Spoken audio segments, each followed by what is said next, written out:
Halo, kembali lagi bersama saya Timothy. Kali ini kita akan belajar tentang studi kasus orang depresi berharap kena musibah.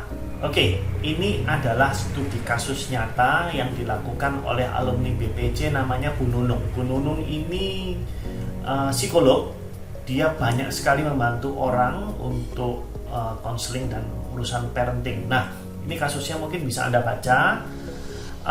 Singkatnya, dia adalah anak yang memiliki isu penolakan dari orang tua, terus kemudian sepanjang hidupnya dia sering dibanding-bandingkan, diremehkan, bahkan di tempat kerjanya seperti tidak dihargai. Kemudian dia punya ide untuk aku ingin menjatuhkan diri saat mengemudikan motor. Rasanya seperti apa ya kalau jatuh kecelakaan? Justru orang itu menghindari hal seperti itu kalau dia mendekati. Ternyata setelah dilakukan konseling, isunya adalah penolakan. Yuk kita coba simak. Nah, pada awalnya klien sudah lelah hidup, tertekan dalam keluarga, lalu berlanjut dalam pekerjaannya. Jadi di keluarga dia dibesarkan dengan isu yang tidak baik, penolakan. Terus kemudian sekolah, bekerja, dan kemudian lelah. Masalahnya dia tidak paham caranya meregulasi emosi, maka dia akan merasa berat dan ada isu penolakan dalam kehidupannya. Oke? Nah, berikutnya, ciri seperti hal di atas adalah tanda bahaya untuk kesehatan mental. Itu sudah bahaya. Dia ingin merasakan, kesannya kalau di pandangan persepsi orang normal itu menderita, tapi dia enggak. Dan klien punya seseorang yang adalah seseorang yang punya ruang hati yang besar. Kelihatannya baik tapi bahaya. Jadi wah, sabar ya kamu ya. Kamu enggak menyakitin diri atau marah atau apapun, ya tetap semuanya diterima. Dari luar terlihat baik, kelihatannya sabar, tapi dari dalam dia sudah terasa berat sekali. Dia sudah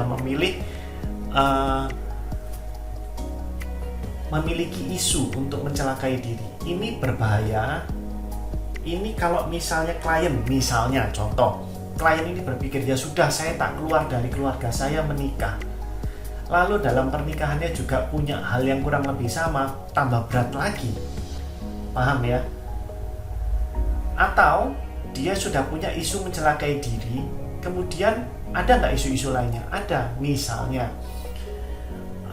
sekarang yang namanya orang mau mengakhiri hidupnya itu bukan langsung bunuh diri, tapi bisa jadi dia sudah tahu dia punya penyakit A, dia malah memperparah sakitnya. Sudah tahu dilarang untuk makan makanan tertentu, dia tambah dilarang tambah, dia minta lebih banyak lagi supaya kesannya dalam tanda kutip mengakhiri hidup secara halus karena masalahnya terlalu berat. Mungkin kalau masalah saya nggak selesai, saya dapatkan perhatian dan cinta. Itu yang saya cari. Paham ya? Nah, isu-isu seperti ini itu banyak orang yang tidak tahu caranya meregulasi, banyak orang yang banyak sekali tekanan mental, banyak juga orang yang hidup dalam keluarga yang mungkin menolak dia, menekan dia, dan berkelanjutan di luar keluarga dia juga ditekan dan ditolak juga.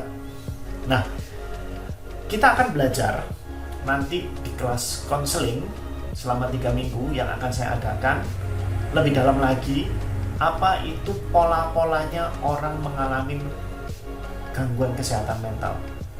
Kita akan belajar mengatasi depresi, kecanduan, perilaku menyimpang, dan caranya sembuh luka batin secara mendalam. Tadi misalnya Anda dengarkan adalah pingin rasanya kecelakaan itu gimana ya. Itu kan ide, dan seandainya itu dilakukan perilakunya menyimpang. Untung dia tidak memilih untuk menyakiti dirinya sendiri, tapi memilih ada pihak lain atau suatu situasi yang merugikan dia, dan itu sudah terbiasa karena dia sudah biasa ditolak, biasa dimarahin, biasa dibandingkan. Kalau Anda baca laporannya kurang lebih seperti itu.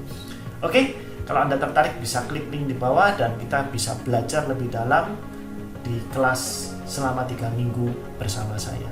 Terima kasih, sampai bertemu di lain video.